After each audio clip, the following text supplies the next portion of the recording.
Shalom and good day all, this is Tehillim29 back again for another indie comic review. And in this indie comic review I'll be covering two titles. The first one being The Search for Hugh, issue 3. Is this issue as good as it appears? You'll soon find out. And last but not least, the special through IDW on the Shredder. So we'll move into the first comic that will be reviewed, which is The Search for Hugh, issue 3. So moving into first things first. As you know, there are certain things that I like to do ratings on. One of the things that I like to rate are the covers. Does this cover in any way, shape or form connect to something that is happening inside the story? Surprisingly, it does, but its rating isn't very high this time, to which I'm going to give it a 6.5 out of 10. I'm now going to show you some of the art in regards to the story, to which we'll see things at the beginning, middle and end. Now this is some of the art around the beginning of the story, which I actually quite like. This is one good thing that this story actually has for it, the art. And it's been reasonably consistent in each issue.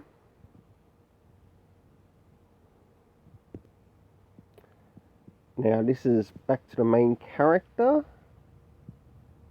who connects back to the first and second issue by the name of Aaron C., who is also a Mongolid.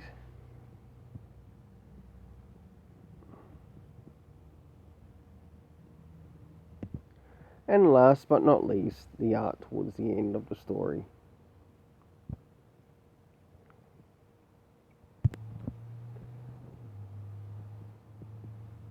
For the art, or for the internal art in relation to the story, I gave it a 7 out of 10. Now it's time for the story rating itself, to which I personally like to see certain areas be covered. First things first, were there any comic references or anything to help guide the reader in case there was something important that came from a previous issue? No, there wasn't. Did it affect the score? Yes, it did. Moving into the next area, the area of time and how it was used. Yes, we did get the use of time. And how it was used was with the wording of now and then, so addressing the present as well as the past. The locations, even though we got to see them visually, they were not pointed out in overall as to where this was taking place. About the only place I was able to make out was a funeral home, to which what happened in the previous issues, it looks like his old man ended up dying by a gunshot wound. The cast of characters consisting of Angela Margolis and Aaron, and of course they failed to give us the name of the other cast of characters. This affects the score in a very big way, to which I gave the story a 4.5 out of 10. This belongs in Fool's Gold.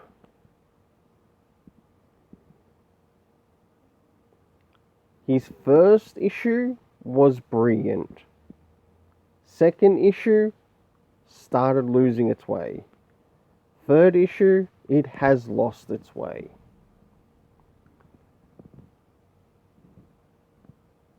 I don't want to collect this comic anymore.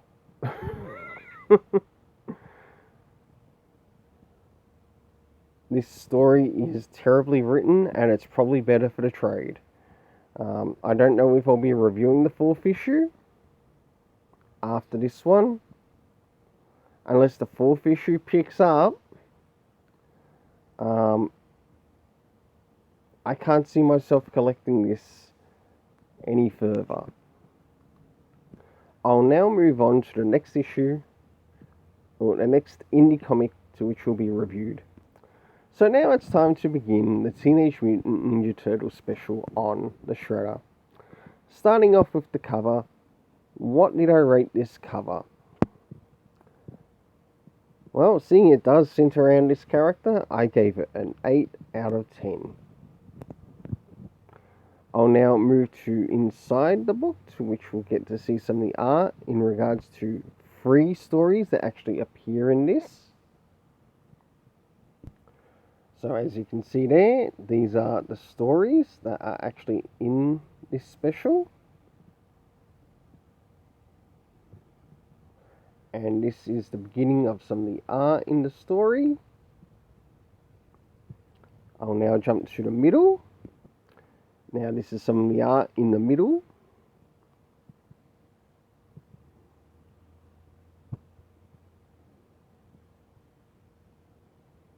And last but not least, let's jump towards the end. And this is some of the art from the last story. Alright, now that we are done there, I'll now give the rating for the art of each story. For the first story, Mirage, I gave the art a 6.5. For the second story, the TMNT Micro series on Shredder, I gave it a 7 out of 10. And also the same for the third one of Shredder in Hell. Moving into the story rating, one thing that I really enjoyed, especially with the stories, is that yes, with the first one, we practically got Master Splinter, giving an origin around Orokusaki. In the second one, we got to explore more of his character, but it was more so from his own perspective, to which in it we get to explore a lot of the area around the Foot Clan and how he made his way into sort of like being their leader and also being in the head position that he is in. For that, I gave the story a 7 out of 10. And last but not least, it seemed to continue the story which was in the previous. Even though it's somewhat unrelated, I also enjoyed the art along with the story, like with the previous story, and it too also got a 7 out of 10. Well, until then, let's keep it colourful and have yourself an awesome day.